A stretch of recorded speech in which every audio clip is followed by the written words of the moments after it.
Welcome to the training here on positioning your addiction treatment center for long-term growth and success.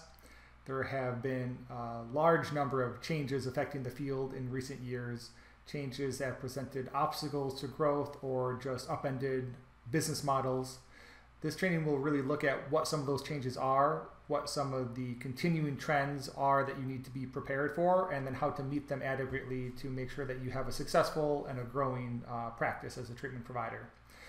As many of you know, there have been a lot of updates in terms of the way that reimbursement is structured, marketing is done, all these other different things kind of come into the mix that we'll go into that have basically caused a lot of treatment programs to close down.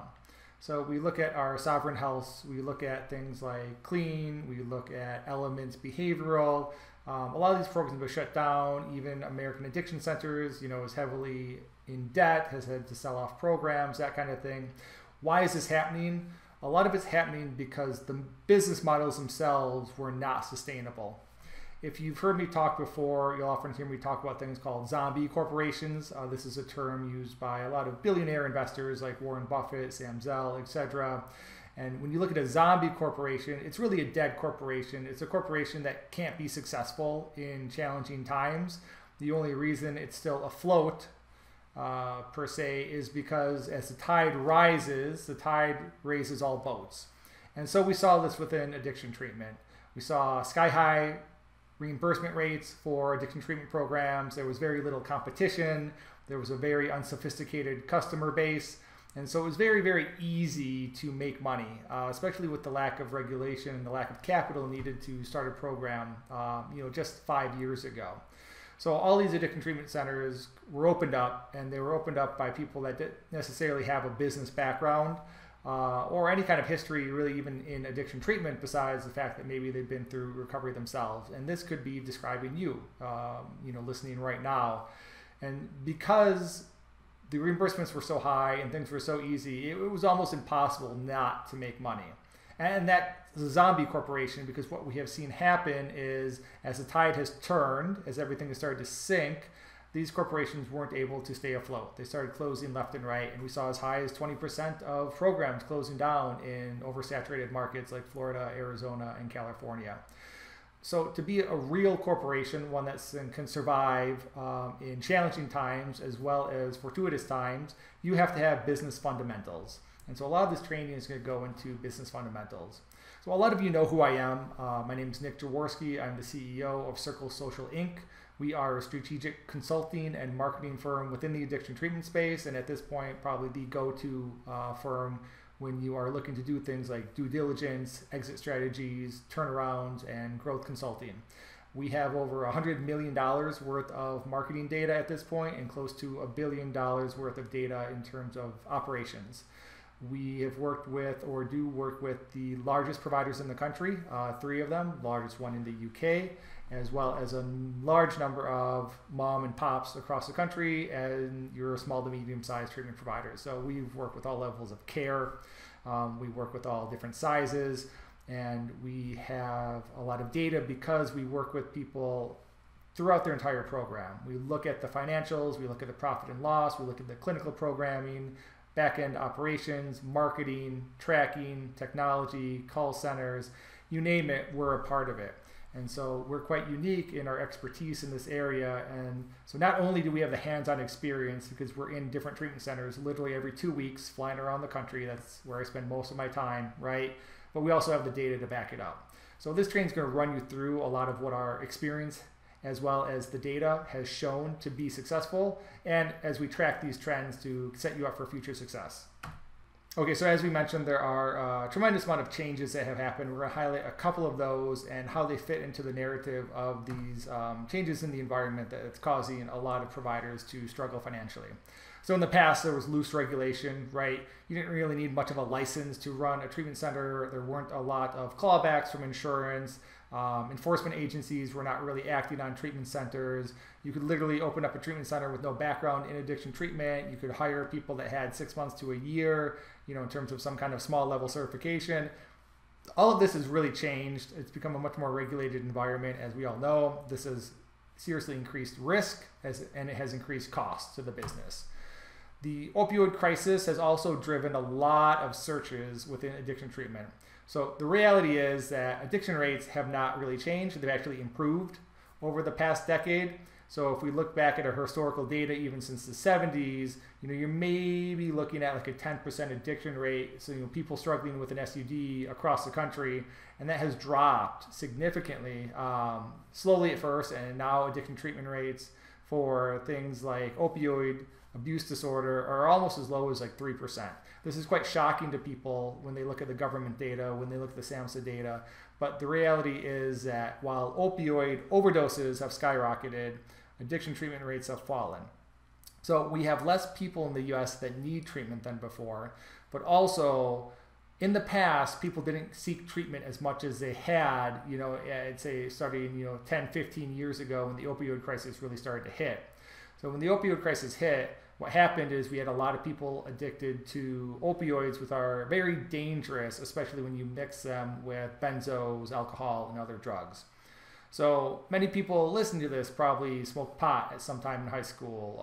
According to the data, it's about 50% of listeners smoked pot at some time in high school. Most people probably drank in high school, right? You have a smaller number of people using things like cocaine. Well, if you're a parent and you see your, adolescent, teen, son or daughter using these drugs, you might be upset with that. But you're not necessarily worried that they're going to die, right? Again, maybe you smoked pot, maybe you drank when you were those ages. You're like, it's a phase, they'll get over it, which is what happens for most people. But with the opioids, now I'm worried that my son or daughter is going to die. I'm very scared of it because I see it constantly in the media, I see it climbing. It's a very real fear. So parents were pushing their children, their adult children, into treatment programs at much higher rates than they used to be. So if we look across the country and what drug people are mostly struggling with, it's going to be alcohol. And so traditionally, you saw 50% plus of all admissions into treatment programs being for alcohol, whereas in the past 10 years, you could go into treatment providers that had 80% of their patients struggling with an opioid use disorder. So this is part of the reason for that. Now this has changed, right? This has ended. There are a lot of reasons we'll go into. Part of it is that parents no longer trust the treatment providers to provide a solution for them. They have sent their adolescents to programs 5, 10, 15 times. We were literally in a program this summer where we had an individual that had been through treatment 27 times and they were under 30 years of age. So there's a strong disillusionment that has happened. And if you listen to my podcast, the Recovery Executive Podcast, I did one with Allie Abrams not too long ago, and she spoke from the perspective of a mother and why she and her friends who also had children struggling with addiction no longer were interested in sending them into the variety of recovery programs that existed. So this is changing. This is lowering the number of people coming into treatment. In the past, we had very high reimbursements. So it's what we call a high ticket program. I could make a lot of money from a single patient. So for that reason, I didn't need a lot of marketing. I didn't need to be very successful because I could really waste a lot of money, or if I could just survive on 10 patients a month, that was actually realistic for my program. So finding 10 patients a month is a lot easier than finding 100, 200, 300, as programs start to grow. So what most people did was not scalable. They weren't really building a real business, but they could survive because reimbursements were so high and they were dependent on such a small number of people into the program. On top of that, there were very high readmission rates, right? You hear about the Florida shuffle, you hear about the Arizona shuffle, Orange County shuffle, etc. What was happening is, again, parents were pushing people into treatment programs who really had no interest in recovery, right? So suddenly you have this huge environment of people going that don't want to be there, but their parents are pushing them in. And then you combine that with the fact that you had a lot of shady providers popping up, just kind of taking advantage of the insurance reimbursements and not really caring about real recovery. And this created an environment of intense competition. So people started offering incentives, right? They were offering free flights, they were offering free cigarettes, they were actually offering cash bonuses to people coming into programs. And so a lot of people that were struggling that really didn't care about recovery were just popping in and out of recovery centers as a place to make some extra money or get some free cigarettes or just a nice place to stay rather than living on the street, right? So this readmission, and in some programs it was as high as 50%, was, again, driving a lot of revenue for little cost. So I paid a high-end cost to maybe get that person in the door from a marketing perspective, but they came back 2 or 3 times. Well, that's hugely beneficial. I remember speaking to someone a couple of years ago that told me the average lifetime value of a patient in their program was $120,000 because they expected that person to come back a couple times as well as get referrals in, right? So that ridiculously high number through readmissions, which was really the result of poor treatment providers, right? That's ending, right? Federal law has kind of put a kibosh on the flying people around the country. There's a lot more regulation. Insurance payers are not paying as much if they're seeing people go through your treatment program multiple times. All these different factors have really killed the ability of programs to readmit such a high number of people into the facilities. And because parents also are disillusioned with it, they're not willing to pay the deductibles on it for their loved ones anymore. So all these things have driven down readmission rates, which is most likely a good thing for the most part, right? Depending on which kind of people are coming in the program and why. General trust has also seriously dropped off. We all remember the John Oliver skit that came out, and that was really kind of the tide turning. There had been tons of exposés in the Atlantic, the New Yorker, the Orange County Register. When you look at addiction treatment as an industry, there's a lot of negative press and a lot of negative publicity out there, which has created a large distrust among the general populace. And you will hear this if you speak to potential patients and their families, as we do on a regular basis. You will hear this distrust quite clearly. When you go into the group chats and the forums that exist online, the same distrust is there. So people are not willing to send their loved ones into treatment programs nearly as much as they were before. They're preferring to opt into private programs, or maybe just having them deal with it on their own, or they're searching for MAT as a strong alternative to the more traditional abstinence-based and 12-step models that exist. So all of this has really driven down the amount of patients calling the centers. And then destination rehab is also dying and has been. I've been speaking about this for a couple of years now. People didn't quite believe me when I first started talking about it. Now it's become the reality. From a clinical perspective, it is almost always better to have people get treatment in their local environment. And then on top of that, it just saves a lot of money, right? It's not very valuable for someone to fly to California for detox and then fly to Georgia for residential, and then they end up in Florida somewhere for IOP, right? It doesn't make any sense. It's also insanely expensive from a marketing perspective. If I'm trying to market to the entire US, that's going to cost me a huge amount of money that's not realistic now in today's reimbursement environment. In the past, where I could make $120,000 off of a patient, I could afford to spend $15,000 through an AdWords campaign to acquire a single client. And that's really what most providers were paying. We'll talk about that a little bit later, but when you actually look at the data, even if they didn't realize it because they weren't doing the tracking efficiently, most providers paid about $15,000 per admit from AdWords alone. So this has become unsustainable. You need localized marketing. People are not willing to fly. They're not going to pay for the plane tickets, and then they have much higher deductibles as well. So the high deductible also means they have less money to pay for plane tickets there and back. So that has also driven everything down. So just kind of reiterating some of this and then going a little bit more depth in other areas. In the past, we had single channel marketing. We saw a lot of AdWords. This is really ironic because when you actually look at the data, the vast majority of programs have never gotten more than 10% of their admissions from AdWords. Now, people didn't know this. They didn't realize it because no one was actually doing the tracking. But even when we've gone into some of the biggest providers in the country, we found out that historically, going back 5-10 years, they were paying as much as $15,000 an admit, and still only 10% of their actual admissions were coming from AdWords. Now, again, it's very ironic because you had programs that were paying $1 million a month to market in AdWords. It was their most expensive and least effective channel by far, but because no tracking was set up appropriately, no one knew that. They just kind of made this assumption that AdWords was working for whatever reason. Nowadays, you need omnichannel marketing. It's not sustainable to try and depend on a single channel. We saw a bunch of treatment centers close that had been trying to do that originally. You could if you were a 6-bed detox, or if you were a 10-bed residential, or maybe even up to a 30-bed residential. It was feasible to have single channel marketing sources. So maybe AdWords, or maybe it was just referral partners in the area, but you could maybe make that work. Nowadays, you can't. Things change too much. I need multiple streams of admissions coming into my program. I need them coming from Facebook. I need them coming from referrals. I need them coming from alumni. I need them coming from SEO and AdWords. All of this has to be playing together. Additionally, when you run really good integrated marketing, it feeds on itself. So if you're running really good Facebook campaigns, TV, radio, this will actually double to triple the number of referrals and admissions that you're getting from your business development team.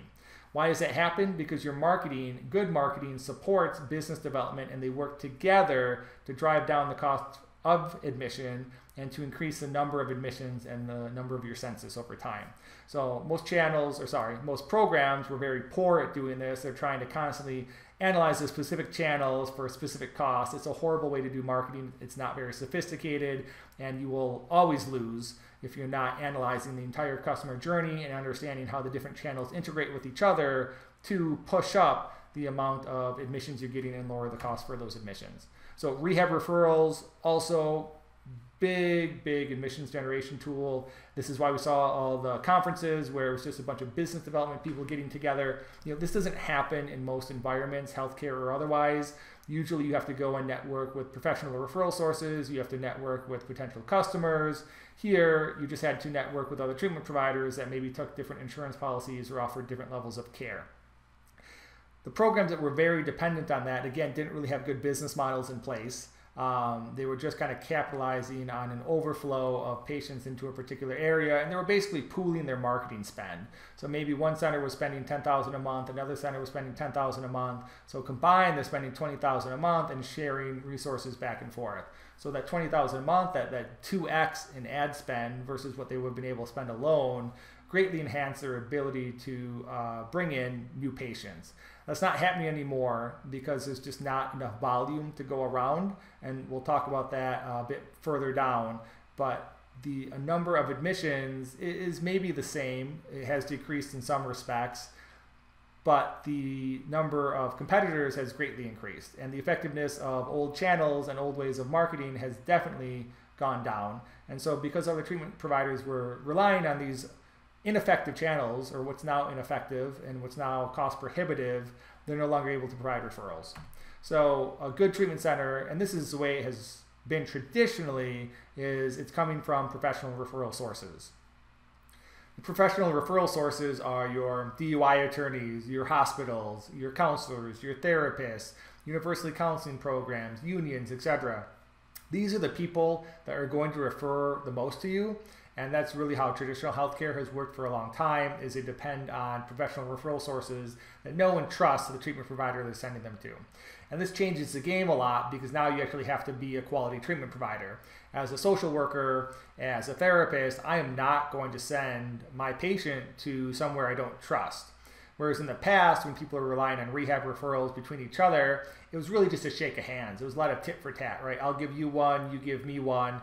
They didn't really care about the quality. It was all about the numbers, right? Unfortunately. And so that completely changes the way you approach people when you have to deliver value, when you have to deliver quality. And so a lot of treatment providers have not been able to survive in that kind of environment. And it's good that the treatment providers that aren't providing quality are not able to survive, because we really don't want them around, right? High reimbursement we talked about. Now it's low reimbursement, no surprises there. The deductibles was a big deal, right? You used to have $500 deductibles. Nowadays with like BCBS, you'll see $10,000 deductibles. Most families in the US can't afford this, on top of the plane ticket that they're being asked to pay for now, right? So these high costs have really driven down the number of people coming into a program. Most programs relied on the fact that treatment was basically free, right? And you still see that in a lot of marketing materials. You'll see that on websites. The amount of trust that you need to build with a potential client or potential patient is in direct correlation to the cost. So think about this very clearly. If I'm trying to buy, let's say I'm looking at a new candy bar that's appeared in the candy or the checkout aisle when I'm getting it done at the grocery store. That thing's 50 cents, it's $1. What are you willing to waste to try out that new candy bar? Yeah, 50 cents or $1, sure. I'll throw that down the drain. Even if it's bad, I don't really care. Now, let's say that you're going to buy a new car, and there's a brand new car company. It's called Psych Motors, and they're selling a car for slightly cheaper than you could get a Ford or a Chrysler. Are you going to buy that new car brand that you've never heard of? there's no way in hell, right? You're not going to risk $20,000 to $30,000 on a car company you haven't heard of because there's significant risk because you're investing significantly in that vehicle. So when the price goes up, the amount of trust that you need to build goes up, and that changes the game and how marketing works as well. The field was really unknown before. It was assumed to be a healthcare field, and like most healthcare providers, people were inclined to trust that provider, right? I trust my doctor to know what's best for me. I trust the cancer specialist to know what's best for me. In addiction treatment, unfortunately, it's not that way, right? You have a lot of people that are very uneducated. You have, year-long certification courses, or sometimes the defining criteria is just the fact that they've been through recovery themselves. Imagine a heart surgeon that had heart surgery and so decided he was going to start, delivering heart surgeries tomorrow, right? That's not the way it works. The amount of education you need, the amount of experience you need is not directly correlated with the fact that you've been through that experience yourself.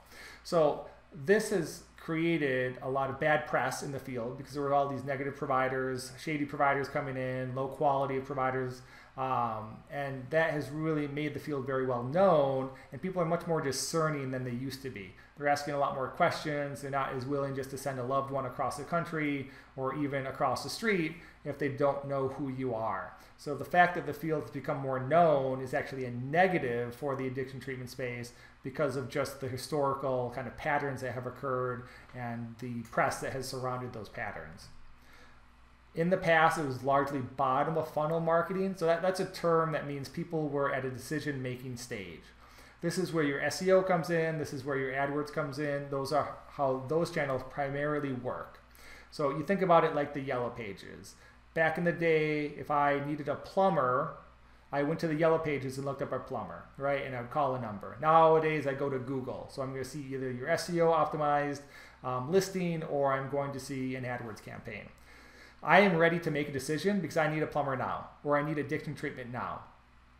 Addiction treatment was able to capitalize on the fact that you had a lot of people that were calling in crisis, right? Someone came home drunk for the millionth time, or your wife just told you that they were leaving you and you wanted to get into treatment as fast as possible.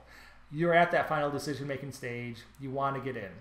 There were enough treatment providers, but not a ton. There wasn't an oversaturation in the market. So because you didn't have as much competition, it was possible to just focus on that small number of people that are ready to make a decision now. So when you think of your traditional purchases, when do you buy something based off an ad campaign, right? You really don't do that. You're only going to do that in a Google search or an AdWords search because you're looking for that thing now. But if you look at traditional purchase behavior, whether it's a car, whether it's a bottle of dish detergent, right, or whether it's healthcare and it's cancer treatment, you do a lot of research, you go to a number of providers, and then you make an informed decision based on all of that information. You don't just make a decision off of a single ad campaign. Because the people were in crisis, addiction treatment was able to take advantage of that.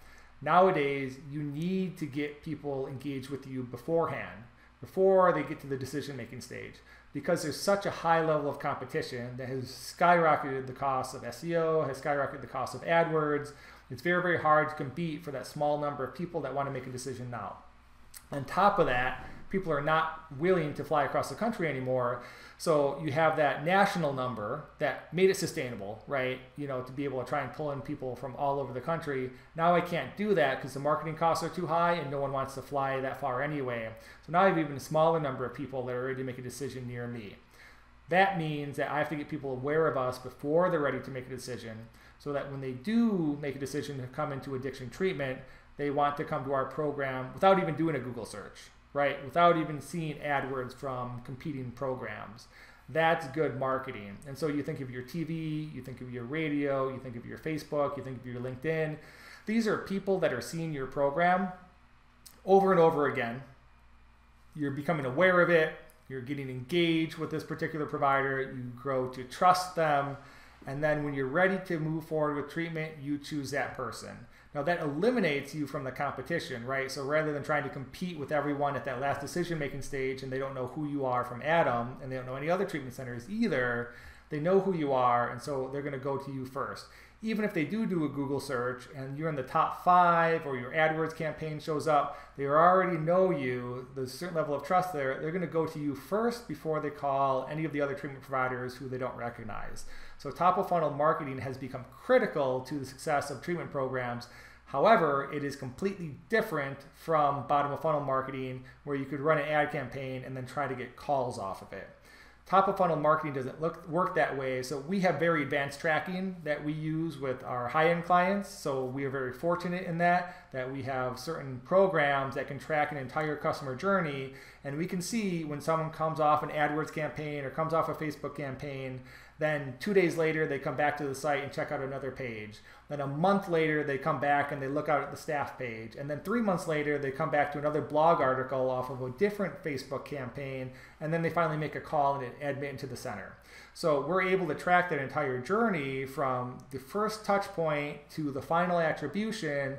And it's 3 to 6 months in a lot of cases, right? And so most programs have just been trying to do that final attribution. They're trying to say, okay, here's my ad. I want them to call. I want them to admit. That is not the way the vast majority of marketing works. Again, think of getting cancer, think of buying a car. No one sees an ad and then goes and buys that really high cost, expensive item, right? Or that really life-changing item. There's a lot of decisions, there's a lot of research, there's a lot of time that passes in between that. So top of funnel marketing is very different from what most treatment providers are used to. And so owners, directors, marketing directors, they get very confused by this. They don't really understand what has changed. That's the change. You have to run long-term campaigns, and these long-term campaigns eventually drive down significantly your cost per admission because they're much cheaper to run over time because they build. So with AdWords and SEO, I get no build, I get no long-tailed advantage with that, right? I'm not building up recognition or engagement or trust within a particular demographic or geographic area. I'm just trying to rely on people that are making a decision right now. So that doesn't give me the long tail, it doesn't compound over time. Whereas top of funnel, long-term strategic marketing compounds over time to eventually drive down costs, build reputation, allow you to grow your center. Because of what we had in the past, you had a very high call volume, low conversion rate. So there were large programs in this country that were generating 60,000 calls a month and only converting 200 of those. That's real data, not joking. 60,000 calls a month, converting 200, roughly 250 or so into an admission for the program per month. That's not sustainable, right? Even if you're paying $50 a call, $30 a call back in the day, you had to generate a pretty large amount of revenue to sustain that call volume and convert at that low of a volume. And also what's very clear in that is your call team's critically important, and we'll talk about that shortly. But if you have such a low conversion rate, one, it's related to your marketing and your brand and how trusted you are, and two, it's related to how good your call team is. A good program can generate 10,000 calls a month and get 800 admissions off of those 10,000 calls. So compare 60,000 to 200 admissions, that's about a 0.5% conversion rate. Where if you take 10,000 calls with 800 admissions, that's almost a 10% conversion rate, right? There's a drastic difference in the amount of money spent in the past and the amount of revenue you're able to generate in today's reimbursement environment. So you have to move to a lower call volume, a much more high quality call volume, and you have to work with a really good call center admissions team, because if you're not converting those calls at least at 5%, which is kind of the barrier that we set for all the clients that we work with when we're doing call training, you're not going to be a successful center. So let's run through the numbers overall and kind of understand how many people actually need help in the US. So the usual number you hear is about 20% of the population, or 20 million Americans, are probably reporting to suffer with an SUD, all right? Now, the reality is that 80% of people recover on their own. This is a number that, again, has been very clear in the data for decades. It's not something you hear about in the field that often, but the reality is that the vast majority of people recover on their own without the need for formal treatment. So that only brings us down to 4 million people that potentially need treatment in any given year.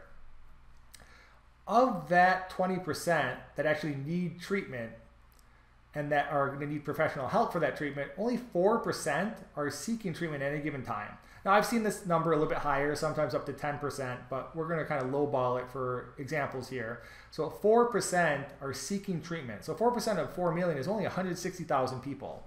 We only have 160,000 people a year that are actually seeking treatment. Now, where this gets muddied a bit is like we talked about with the opioid crisis and loved ones pushing people into treatment. So even though only 4% of people are seeking treatment, you probably have at least twice that number being pushed into treatment by the loved ones, by their court system, by their employer, right? By the union. All these different people are pushing people into treatment whether they want it or not. So that number is probably higher, but we'll kind of start there. And then you have who has commercial insurance.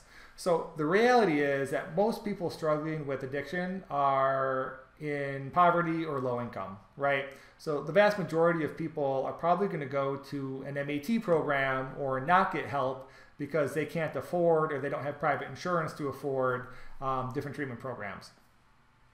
Part of it too is we look at drugs of choice. You know, it's very, very common for someone to be struggling with an alcohol addiction and be working. Cocaine's another one. You know, most people that are struggling with cocaine are probably working.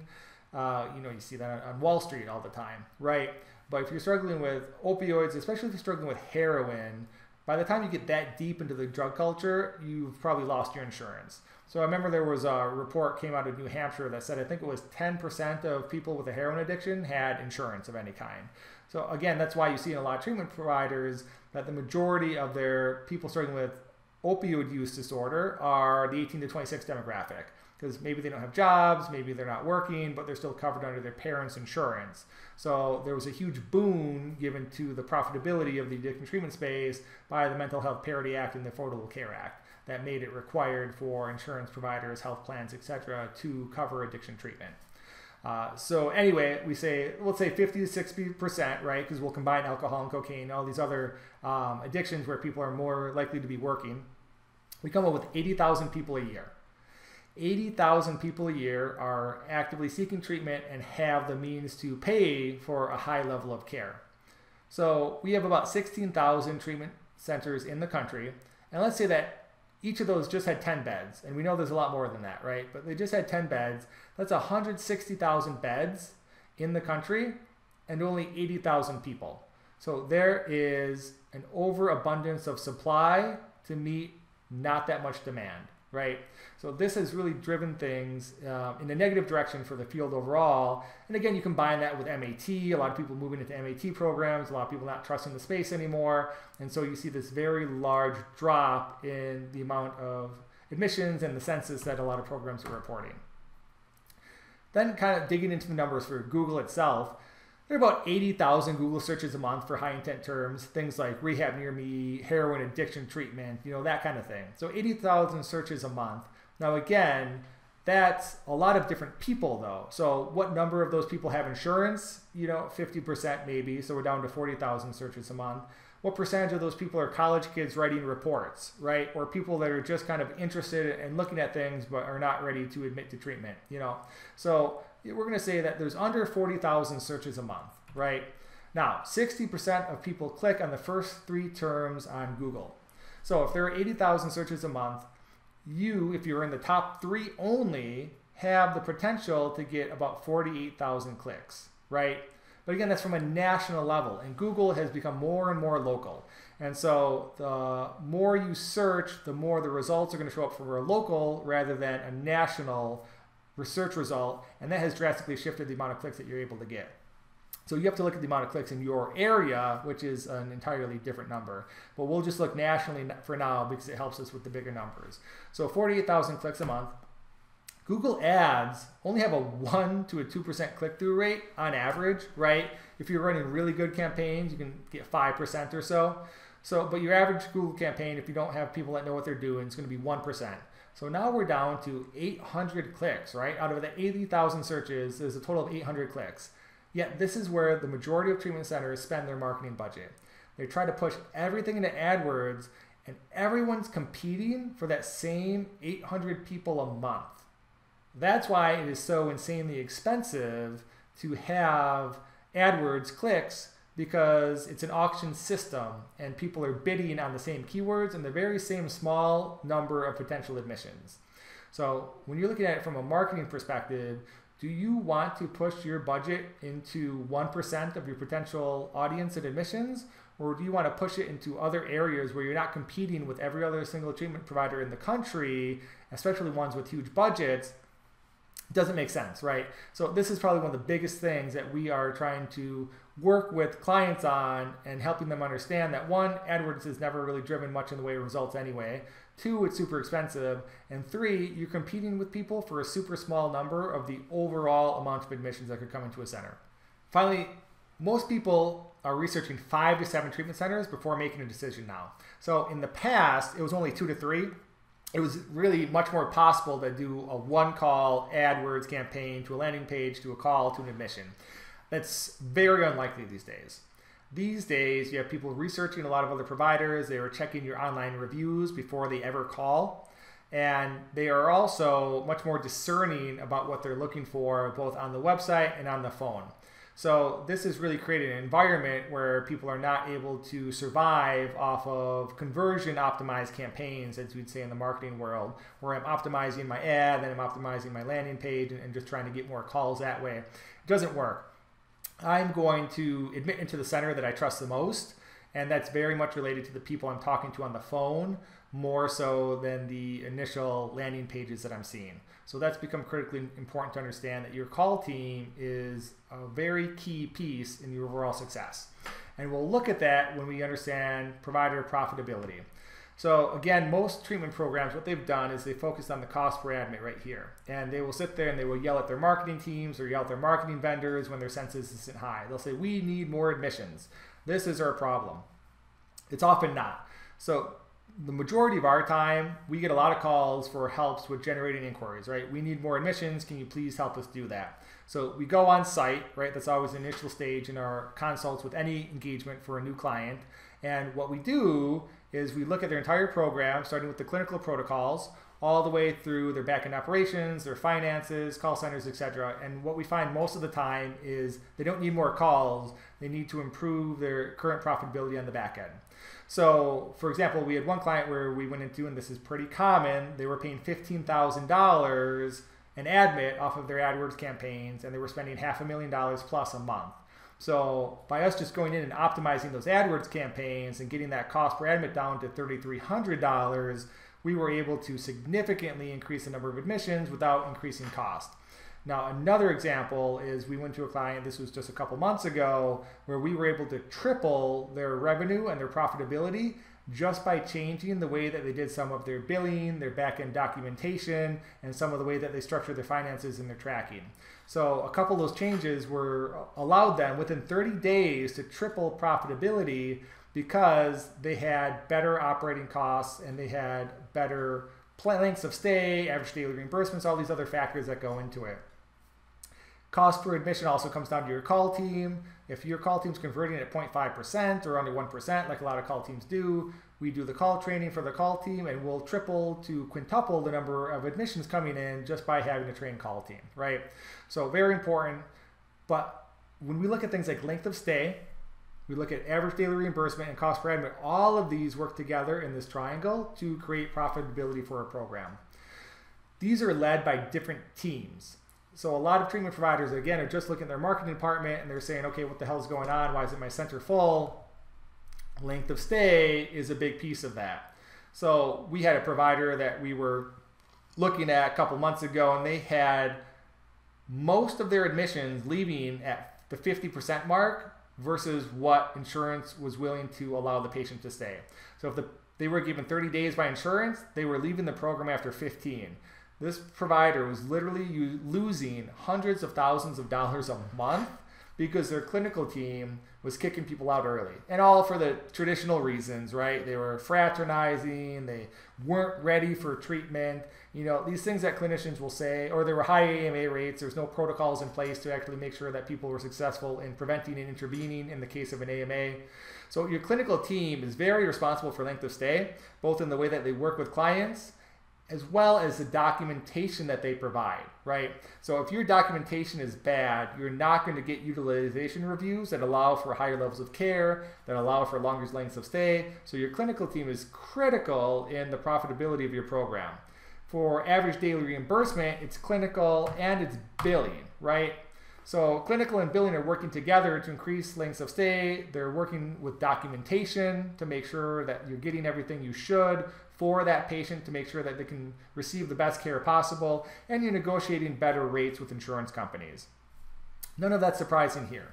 Cost per admit, we've covered quite a bit already. Just mentioning the fact that these teams need to work together. So often what we see is individual goals, right? The business development team is given a goal, and each rep is given a goal. The marketing team's given a goal. Admissions call centers are given a goal, right? This never works. It's a horrible idea, because what happens is everyone comes into the room at the end of the month and they all fight over whose admission it was that actually got in. It's just ridiculous. It's really poor business setup. It's really poor incentivization and comp and benefit structures. When your marketing team's working really well and they have really sophisticated integrated campaigns, they can triple the number of admissions coming in from the business development department. Whose admission is that? It doesn't matter. They should be working together. I want my marketing, my admissions team, and my business development team all working together to drive admissions and drive down the cost per admission. If the marketing team reports to the call center and the admissions department about what campaigns they're running, that will allow them to speak better to the people calling on the phone and know who's calling in and why, right? So these things are part of an integrated team effort. They are not individually represented, and it's a horrible idea from a business standpoint to assign just admissions and quotas to a particular team or a particular team member. What you want is you want team goals where everyone's working together to increase the profitability of the center. So part of that comes through diversification, right? As we're talking about, all these different pieces work together. So here is an example from one of our clients, and they actually had the vast majority of their visitors and then therefore their calls coming off of Facebook, right? So we can see here that you had 25,000 visits, that's 70% of their traffic, but then you also had Facebook here at 7%, you had Facebook here at 3%. So a full 30% of their volume was coming from Facebook alone. Now, what happens if those Facebook campaigns stopped working? What happens if suddenly they needed a new kind of certification like Legit Script that they didn't have before? You know, their entire business would disappear, and they also don't have enough admissions coming from other channels to grow the program profitably, because every channel has limits and every channel has different costs associated with it. And if you're not integrating those channels, they're not having any kind of synergistic effects with each other to drive up admissions and drive down cost per admission. So this is a program that was in a very dangerous spot because they had all of their eggs in one basket. So you need to diversify if you want to be successful. You need to integrate marketing. You have to have this omni-channel approach if you want to actually make it. So you need a reasonable cost per admit, right? Your cost per admit should be maximum 3 times what you're getting in terms of your average daily reimbursement. So if my average daily reimbursement is $500, I should never pay more than $1,500 for an admission from a marketing spend, right? And that's very important to understand here. It's a blended cost. So your AdWords cost, if you try to track it directly, is always going to be much more expensive, right? Most programs are paying $15,000 an admit. You know, a good program, if we're running the campaigns, we'll pay somewhere between $3,000 and $5,000 an admit, right? But that's still a high cost. It's not sustainable. I can't have most of my admissions coming off of that. Your business development and your alumni referral admissions are always going to be the cheapest, right? They're going to be much, much cheaper than AdWords. They're going to be cheaper than Facebook, right?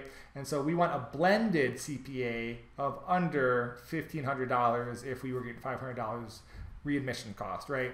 So the lower you're getting in terms of your daily average reimbursement, the less you have to spend on marketing and the better you need to be to make sure that you're running a profitable program. Quality over quantity. You know, this is, we've talked about a lot, but if you're getting quality calls in, if you have a quality call center team, they're going to be converting at 5% plus rather than 1% or less. So that has a huge effect on the profitability of a program when you're getting quality admissions in. You know, we have a client where we've been working with them for 3 months now, and we've been able to increase the number of out-of-network calls and out-of-network admissions that they're getting in by 30 to 40%. Just because we've changed the quality of the campaigns that we're running and we're building trust with people over time rather than trying to run these one-off campaigns and getting people to call and admit right away. Like, it doesn't work. It's very low quality. This is why we've seen, again, a lot of programs close down because they were not really quality programs. They weren't really running branded reputation building marketing, they were running lead generation. And lead generation is always super expensive and it doesn't have any long-term growth potential for it. So what should your marketing mix actually be? Business development needs to account for 70% of your overall admissions, and 20% of that 70 is going to come from alumni. Now, these numbers aren't always easy to hit, right? But I don't care if you're a big program or a small program. These are the ideal numbers that I can tell you work from all the data that we have, as well as the qualitative analyses we've done with hundreds of treatment providers. So this is because it's your lowest cost and it has a lot of long tail advantages. If I have a really good reputation with the local hospital, that's going to drive a lot of admissions into my program for a long time. And it's not going to cost me that much once I've built that relationship. I simply have to maintain it. So you want most of your admissions coming from business development and alumni, professional referral sources, because they're going to be the cheapest and they're the most sustainable. Now, search-driven, ready-to-buy people, this is your SEO and the AdWords, you'll never more than 10%.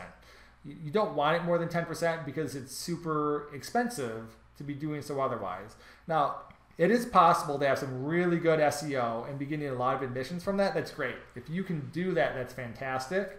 However, we just set a general recommendation that SEO AdWords is probably going to be 10% of your marketing mix. We would never want to see AdWords go over that because that's going to start to get too expensive and it's not going to be sustainable long term. If your SEO is going above 10%, that's probably fine as long as you're not paying too much for your SEO vendor or your SEO internal team, because SEO should get cheaper over time. So it's going to be a sustainable cost. Customer journey and nurturing, that's your Facebook, your TV, your radio, your sponsorships, right?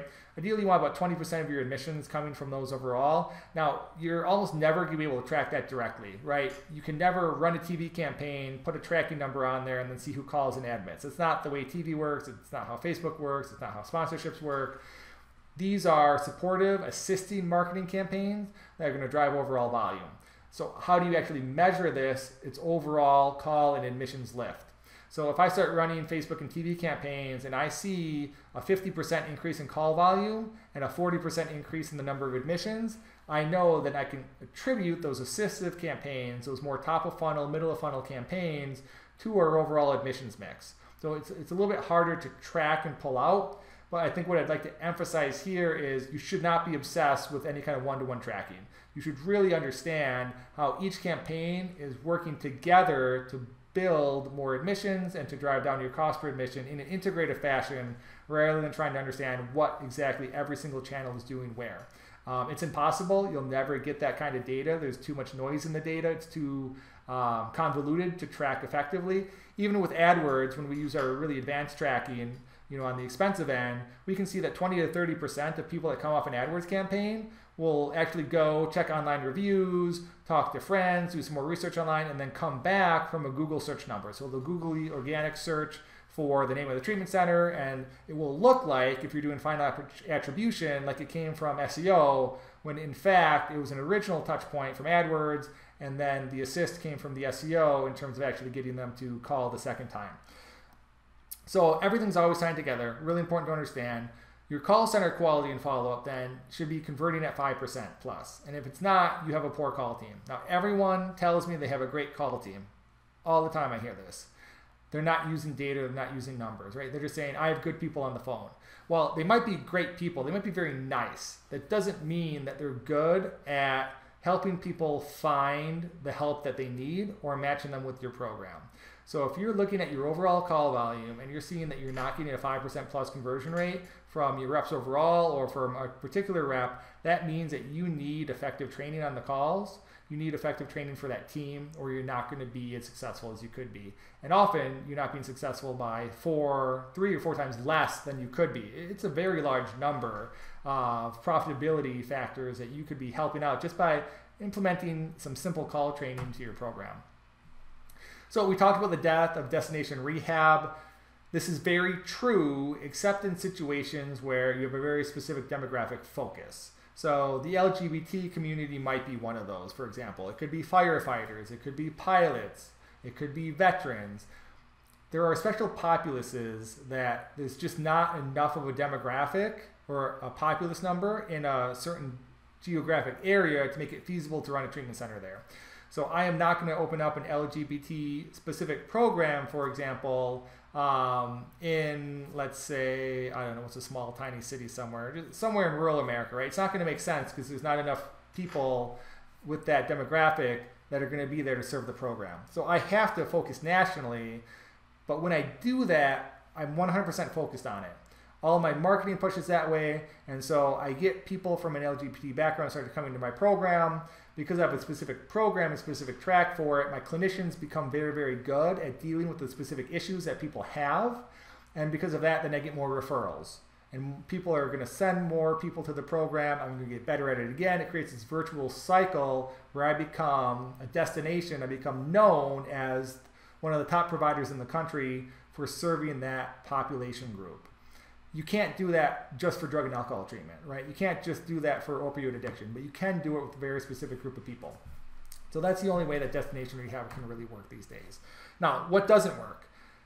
This kind of crap, I mean, this was run by a very well-known CMO in the space that ran a very well-known treatment program, and this is what we see most of the time.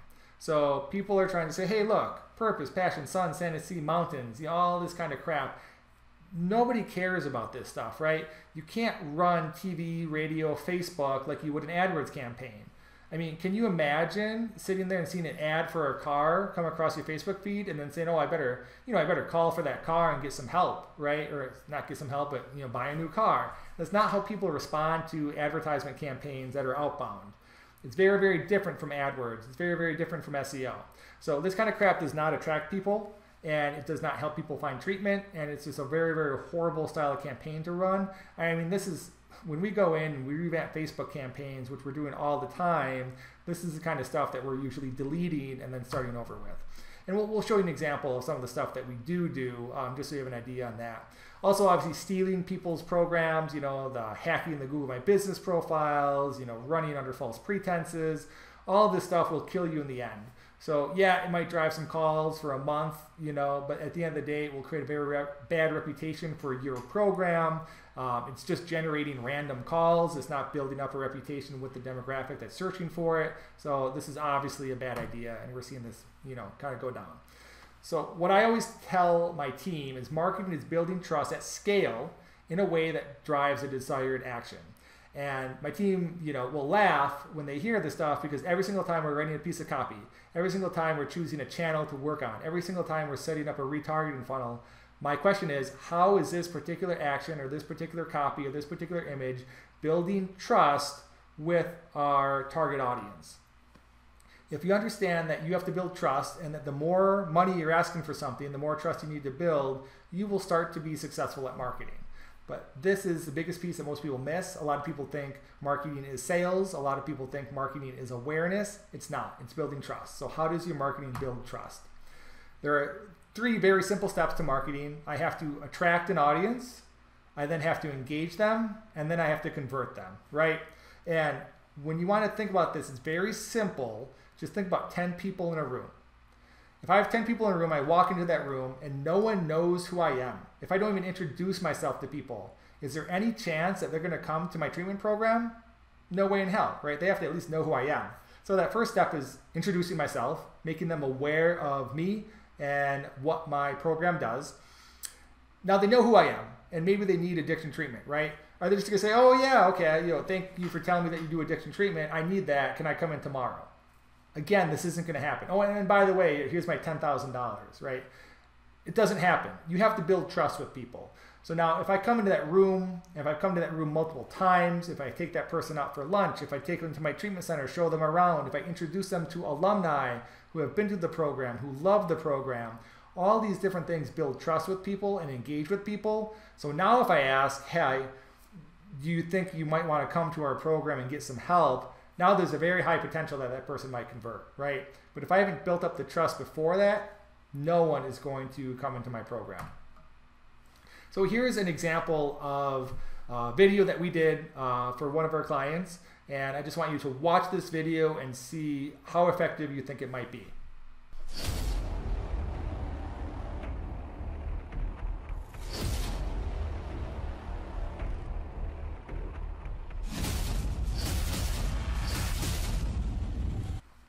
Okay, and here's another video that we use with a different client.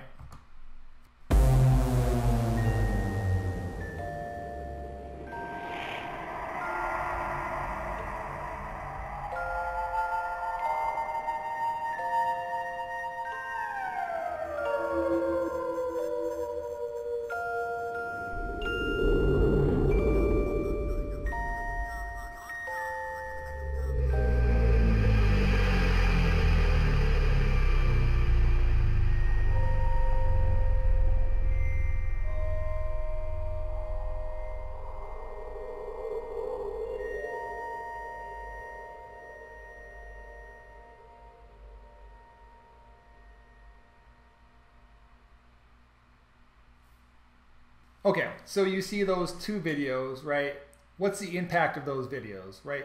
What effect are they having on the person watching the video, and who are they attracting? So both videos are very emotional, right? This is something that most treatment centers are very poor at understanding. If I look at sand, sun, and sea as another crappy example we looked at, that doesn't have any emotional pull for me, right? It's not going to get me really engaged into the ad or into learning more about the program. These two video ads that we ran pull people in, right? Who's going to watch these? The people that are struggling with addiction or people that know someone that's struggling with addiction, right? It's very clear who the target demographics are. It's very clear what's being talked about or what the video is about. And so we know that the people watching these videos are our target audience. And that's really important. So the biggest mistake I get asked all the time is, well, how many calls do those videos generate? These videos don't generate calls. That's the biggest mistake that all these treatment centers are making, is they're trying to make this ad generate calls. It's not how it works.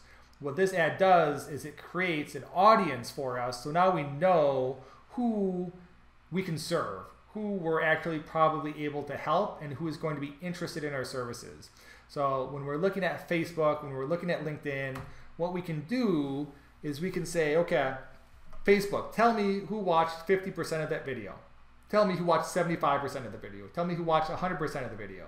And we'll see here that this was a super small spend, right? We only spent about $2,000 that week on this particular campaign. But we can see here that we had, a total of 15,000 people roughly watch the different ads that we were testing. And of course, we tested different ones with different copy to see which was going to be the most effective, right? But we can see that now Facebook has 15,000 people that we can tell it to pull out, and we just want to market to those 15,000 people. Because those 15,000 people are the most likely to get on the phone and talk to us and are going to need help now or in the future, right?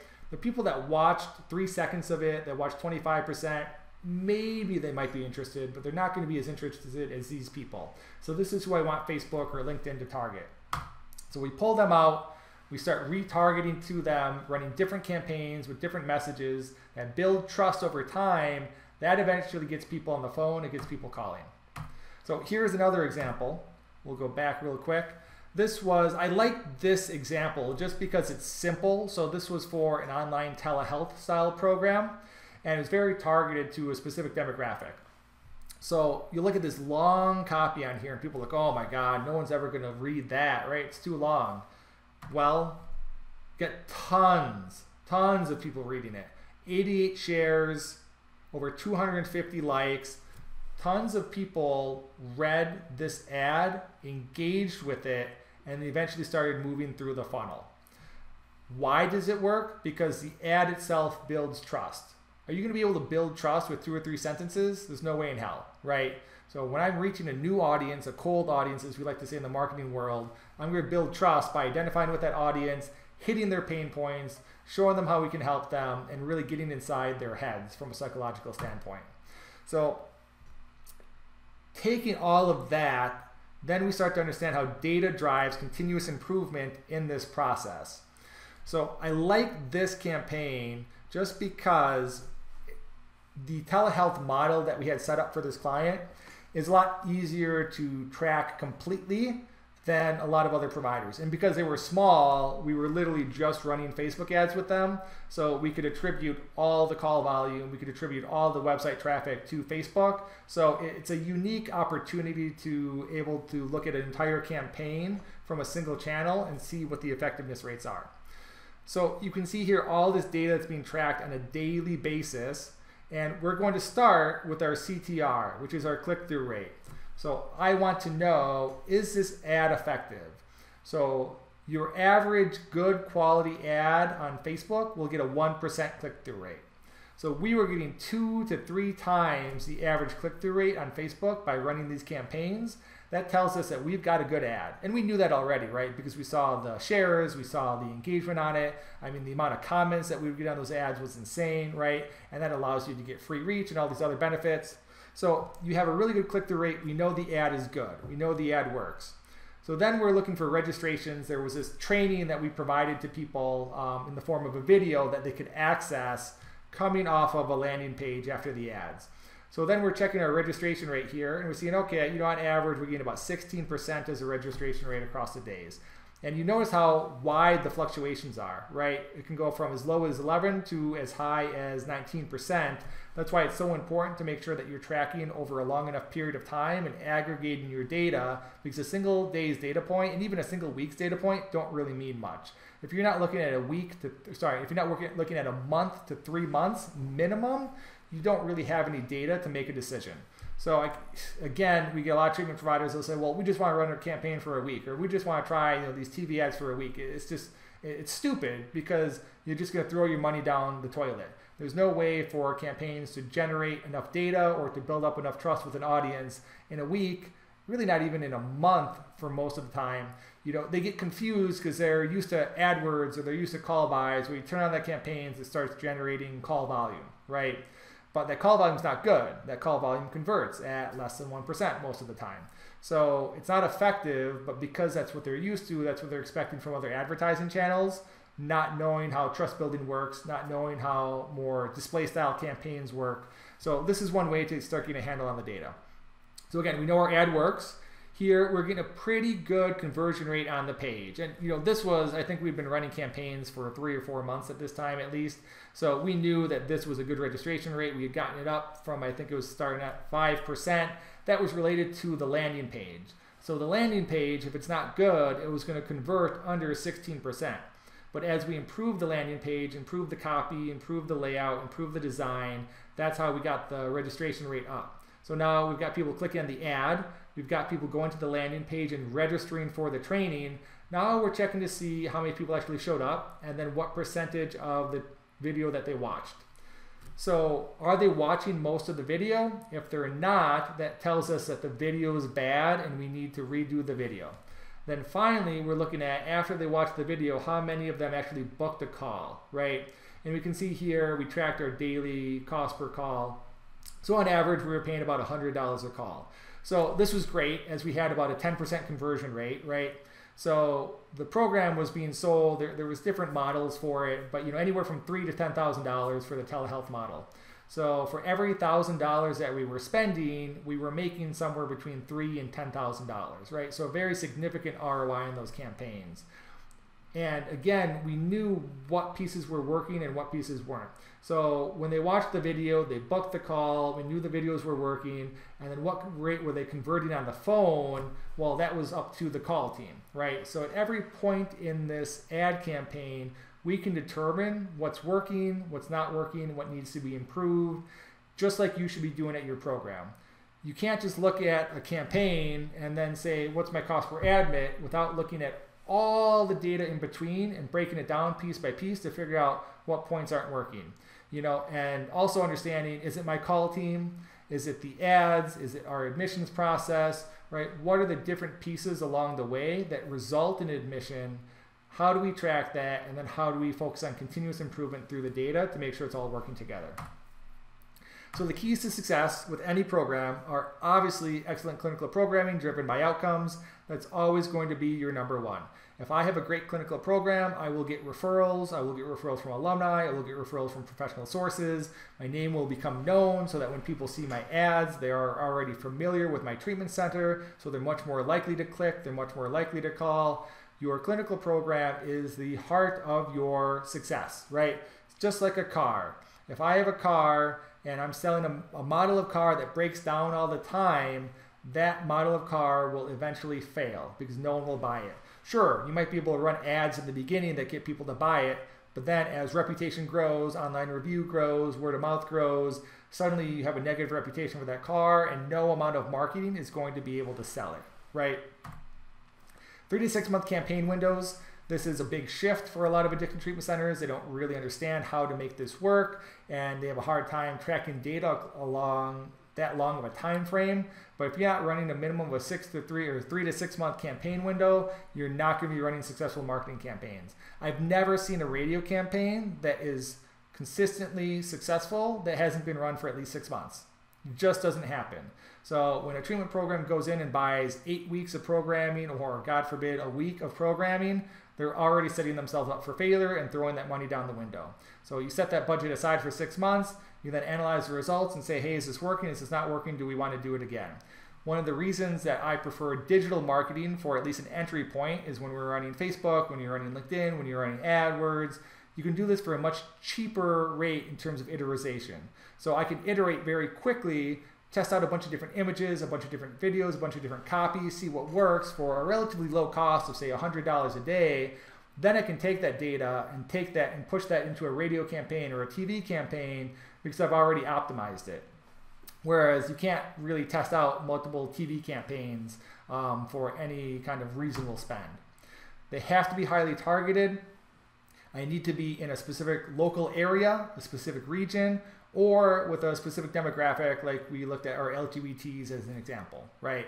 Highly targeted allows me to build brand, allows me to build reputation, allows me to really learn what works and what doesn't work, rather than trying to be everywhere at once, and it keeps my ad spend at a reasonable cost. I have to have personalized, value-driven content. You look at some of the content examples we gave, those were highly sophisticated pieces of content created for a very specific audience that spoke to their pain points, that had a very strong emotional relevancy. That kind of personalization is going to drive outcomes. We take that data and we say, okay, what's working? Is the image working? Is the headline working? Is the ad itself working? Is the landing page working? Are our reps on the phone working? Which reps of ours on the phone are working? All of this continuous improvement is driven by data to understand what works and what doesn't. Finally, we don't have any time to get into this, but you need long-term audience builds. You need to sequence your content. You need to run multi-stage, multi-channel retargeting. Everything works together. And when those campaigns get built over time, working together in sequence with the right audiences, that's when you start seeing CPAs drop under $1,500 regularly, right? You're not going to get there unless you're setting up that level of sophistication. Most programs have nowhere near that level of sophistication, and then they wonder why they can't get a cheap cost per admin. You also need lean operations. Nowadays, your margins are much thinner than they used to be, and if you can't run a program on 20% margins, there's a good chance that your program will eventually fail. At some point, reimbursements versus operating costs are going to be at that level where you can only make 20% margins. And so if you are bloated in your budget, if you're spending too much money, if you're blowing too much money on marketing, if you're trying to run everything through AdWords, et cetera, you are going to be spending too much money and you will end up losing more money than you're generating, forcing you to close down, as we've seen with a countless number of providers. So I hope all of that was extremely helpful to you. I hope that you have been able to learn something about what is going to be required, not just from a marketing standpoint, but understanding all the different points of your business operation, understanding how clinical and quality clinical fits into that overall matrix of success to make sure that your treatment program is able to thrive and also hopefully grow if that is your goal. So I'm always available. I'm very active on LinkedIn, as most of you know. You can also email me directly at nick@circlesocialinc.com. My goal is to make sure that we are making this field move forward. We have a lot of people struggling with addiction. We have a lot of people unfortunately dying as a result of addiction, especially around the opioid crisis and overdoses. So it's critically important that this field is able to move forward and move forward successfully. It's critical that the best providers are the ones that are able to actually stay in the field and continue to provide services, and hopefully the best providers are the ones that grow. So I want to help those providers do that. That's my goal. As we revolutionize this space, as we focus on quality, as we look at the data to see what works, that's the only way we're going to be able to provide better treatment and treatment that's more effective. So any questions, please reach out, and I wish you the greatest of success.